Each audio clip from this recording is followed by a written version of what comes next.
नमस्कार दोस्तों, मैं दिग्विजय सिंह आप सबका बहुत स्वागत करता हूं दिग्विजय इकोनॉमिका में।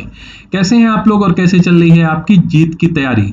दोस्तों, आज के वीडियो में मैं बात करने वाला हूं इंटरनेशनल इकोनॉमिक्स के अति इंपॉर्टेंट एमसीक्यू का। ये ऐसे एमसीक्यू हैं दोस्तों जो कि हर कॉम्पिटिटिव एग्जाम में पूछे जाते हैं। देखिए, अगर आपको क्रिस्टल क्लियर कॉन्सेप्ट करना है तो हम लोग जो एमसीक्यू सीरीज लेके आए हैं इसको बहुत अच्छे से सुनिए। एक एक क्वेश्चन को आप ध्यान से समझिए। जब आप एग्जाम में बैठेंगे तो लगेगा कि ये जो सीरीज आपके लिए कितना ज्यादा इंपॉर्टेंट रोल प्ले की। हम लोग बैलेंस ऑफ पेमेंट पे बात कर रहे हैं और ये बैलेंस ऑफ पेमेंट का तृतीय पार्ट है। और अगर आप इस पार्ट को सुनेंगे और क्वेश्चन को देखेंगे तो काफी बेहतर तरीके से आप बैलेंस ऑफ पेमेंट के कॉन्सेप्ट को सीख पाएंगे। तो चलिए, बिना समय नष्ट किए हुए हम क्वेश्चन को पढ़ते हैं और हम लोग मिलकर करते हैं सॉल्व। क्वेश्चन है, an American tourist purchase a mobile phone in India, it considered in Indian BOP. देखिए, अब कहा रहा है कि अमेरिका का एक यूएसए का एक टूरिस्ट है और यूएसए का जो टूरिस्ट है वो इंडिया आया हुआ है। इंडिया, और इंडिया में आके मान लीजिए कोई एक मोबाइल फोन जो है वो परचेज कर रहा है। तो जो मोबाइल है जो इंडिया में आके वो परचेज कर रहा है वो इंडिया के बैलेंस ऑफ पेमेंट में माना जाएगा। इंडिया का एक्सपोर्ट, इंडिया का इंपोर्ट, इंडिया का प्रोडक्शन या फिर इंडिया का डिस्ट्रीब्यूशन। देखिए दोस्तों, इस तरह के क्वेश्चन मैं देखता हूं बहुत ही महत्वपूर्ण तरीके से पूछा जाता रहा है। इसको आइए जरा समझते हैं। देखो, जब हम किसी भी चीज को सेल करें और सेल करके उसके बदले में डॉलर प्राप्त करें तो इसको हम एक्सपोर्ट बोलते हैं। एक्सपोर्ट जो है, कोई जरूरी नहीं है कि सिर्फ हम रेस्ट ऑफ द वर्ल्ड में चीजों को भेजें, गुड्स एंड सर्विसेज को भेजें। अगर टूरिस्ट आके हमारे वहां गुड्स एंड सर्विसेज को परचेज करता है तो भी हमको डॉलर प्राप्त होगा। कैसे भी डॉलर प्राप्त हो, ये हमारा एक्सपोर्ट होगा। अब देखिए, कोई अमेरिकन टूरिस्ट है, वो कहीं का भी टूरिस्ट है, अगर मान लो इंडिया में आता है और यहाँ के किसी भी गुड्स को या सर्विसेज को परचेज करता है तो ये इंडिया के पॉइंट ऑफ व्यू से क्या होगा। पहले आप ये देखिए कि इसमें क्या हम डॉलर पे कर रहे हैं या फिर डॉलर प्राप्त कर रहे हैं। आप देखिए, जब वो चीजों को खरीदेगा तो हम डॉलर यहाँ प्राप्त करेंगे और जो ही प्राप्त करेंगे वो प्रोडक्ट वो हमारा एक्सपोर्ट हो जाएगा। तो दोस्तों, इसमें देखिए विकल्प दिया है, इंडिया का एक्सपोर्ट, इंडिया का इंपोर्ट, इंडिया का प्रोडक्शन, इंडिया का डिस्ट्रीब्यूशन। ऐसे प्रश्नों को मैं देखता हूं कि बच्चे, स्टूडेंट, एस्पिरेंट हमेशा गलत करके आते हैं। देखिए, ये इंपोर्ट नहीं होगा। इंपोर्ट दोस्तों इस तरीके नहीं होगा क्योंकि हम जब चीजों को मंगाते हैं रेस्ट ऑफ द वर्ल्ड से तो डॉलर को पे करते हैं, लेकिन हम यहाँ पे डॉलर प्राप्त कर रहे हैं। दूसरा देखिए, इंडिया का प्रोडक्शन का मतलब सेल से नहीं आप लगाएंगे, प्रोडक्शन का मतलब किसी चीज के बनने से। लेकिन यहाँ पे देखिए चीजों को परचेज की बात आई है। इसी तरह डिस्ट्रीब्यूशन भी नहीं है। ये है इंडिया का एक्सपोर्ट, चाहे हम चीजों को रेस्ट ऑफ द वर्ल्ड में सेल करें या फिर रेस्ट ऑफ द वर्ल्ड से कोई चीज आके यहाँ पे परचेज करें, ये होगा इंडिया का एक्सपोर्ट। दूसरा प्रश्न आइए हम सीखते हैं कि in balance of payment accounting CIF terms आप देखिए यूज होता है। जब भी आप देखिएगा जब भी आप बैलेंस ऑफ पेमेंट को आप देखेंगे तो CIF एक टर्म्स यूज होता है। इसका क्या मतलब होता है? Credit insurance and food, cost insurance and freight, credit in foreign, none of this. देखिए, जब भी आप बैलेंस ऑफ पेमेंट के आप स्टेटमेंट को देखेंगे और बैलेंस ऑफ पेमेंट का स्टेटमेंट अगर आपको देखना है तो इकोनॉमिक सर्वे का स्टैटिस्टिक्स वाले पोर्शन में चले जाइएगा और टेबल 6.2 आप देखिएगा तो आप देखिएगा एक्सपोर्ट लिखा होगा, एक्सपोर्ट, और एक्सपोर्ट के आगे एक शब्द यूज होगा FOB, और इंपोर्ट शब्द लिखा होगा, इंपोर्ट के आगे एक शब्द होगा SCIF। देखिए, यहां जो इंपोर्ट है वहां पे ब्रैकेट में CIF टर्म्स यूज होगा, मतलब cost insurance and freight. Cost का मतलब होता है लागत, इंश्योरेंस का मतलब होता है बीमा, और फ्रेट का मतलब होता है भाड़ा। मतलब जो आयातक है वो तीन चीजों को वहन करता है। लागत, मंगाने की लागत, उस पे इंश्योरेंस। जो आप जानते हैं कि जो चीजें रेस्ट ऑफ द वर्ल्ड से मंगाते हैं, मान लो कि वो पानी के जहाज से आ रही है, पानी की जहाज डूब गई या कोई चोरी हो गया या फिर जो है समुद्री लुटेरे उसे लूट लिए, तो प्रत्येक प्रोडक्ट का इंश्योरेंस होता है और इसी तरह उसको भाड़ा देना पड़ता है।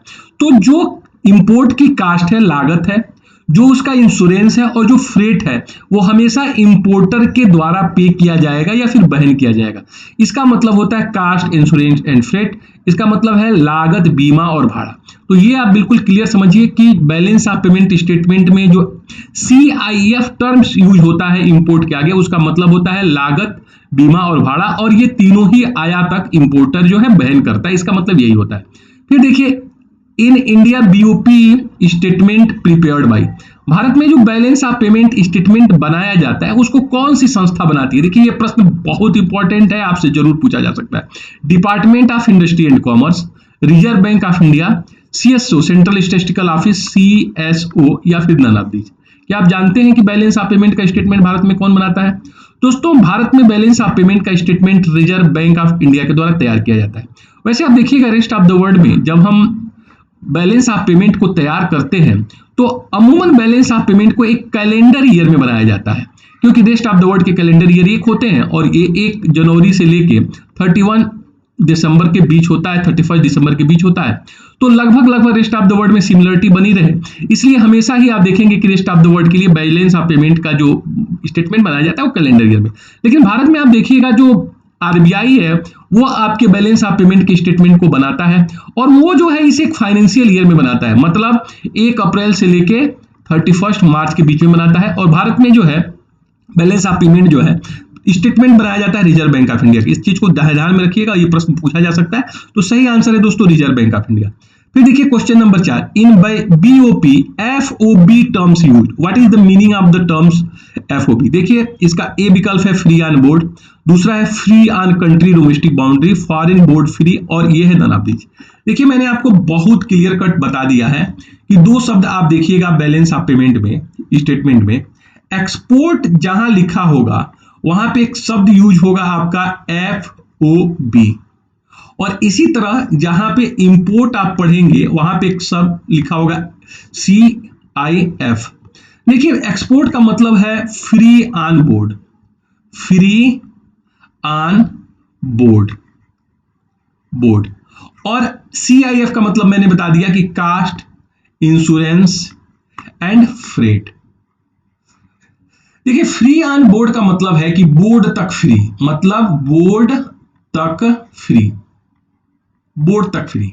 जब भी हम एक्सपोर्ट किसी चीज को करते हैं तो जो हमारी जिम्मेदारी है कि उसे हम डोमेस्टिक बाउंड्री से निकाल कर प्रोडक्ट को बोर्ड तक, शिप तक लेके जाएं, वहां तक हम फ्री सर्विस देते हैं। जैसे मान लीजिए कि इंडिया में हम मलिहाबादी आम का एक्सपोर्ट कर रहे हैं, और मलिहाबादी आम का जो एक्सपोर्टर है वो इस आम को कहां लेके जाएगा? जैसे मान लीजिए कि कांडला से एक्सपोर्ट हो रहा है आम, और ये कांडला से जा रहा है फ्रांस के लिए, तो वो कांडला पोर्ट तक और बोर्ड तक अपने मैंगो को फ्री यहां तक पहुंचाएगा। इसके आगे जो इंपोर्टर है वो लागत देगा, प्लस इंश्योरेंस देगा और प्लस फ्रेट देगा। तो फ्री ऑन बोर्ड मतलब जो एक्सपोर्टर है उसकी जिम्मेदारी है कि अपने प्रोडक्ट को बोर्ड तक, शिप तक फ्री पहुंचाना। इसीलिए दोस्तों एक्सपोर्ट के आगे हमेशा टर्म्स आपको मिलेगा फ्री ऑन बोर्ड, और इंपोर्ट के साथ जो शब्द मिलेगा कास्ट, इंश्योरेंस एंड फ्रेट। तो ये दोस्तों बहुत ही इंपॉर्टेंट कॉन्सेप्ट है जो बैलेंस ऑफ पेमेंट से, इंटरनेशनल ट्रेड से संबंधित इश्यूज है। इसको आपको बड़े ध्यान से, बड़े चिंतन से, बड़े मनन से आप जो है करते रहिए। दोस्तों देखिए, कोविड का समय चल रहा है और सभी लोग जो है आप देखिए बड़े ही मेंटल एक प्रेशर से गुजर रहे हैं। प्रत्येक के मन में डर है, संकट है। प्रत्येक व्यक्ति जब बाहर घर से निकलता है और जब घर में आता है तो डरा है, सहमा है। देखिए, उसके पीछे कारण भी आप देख रहे हैं कि किस तरह की एक सिचुएशन जो है चल रही है। बड़ा जो है एक देखिएगा क्यूस की सिचुएशन है। सब लोग जो है डरे हैं, सहमे हैं, और इसलिए डरे सहमे हैं कि इसका कोई बहुत उम्दा इलाज नहीं है।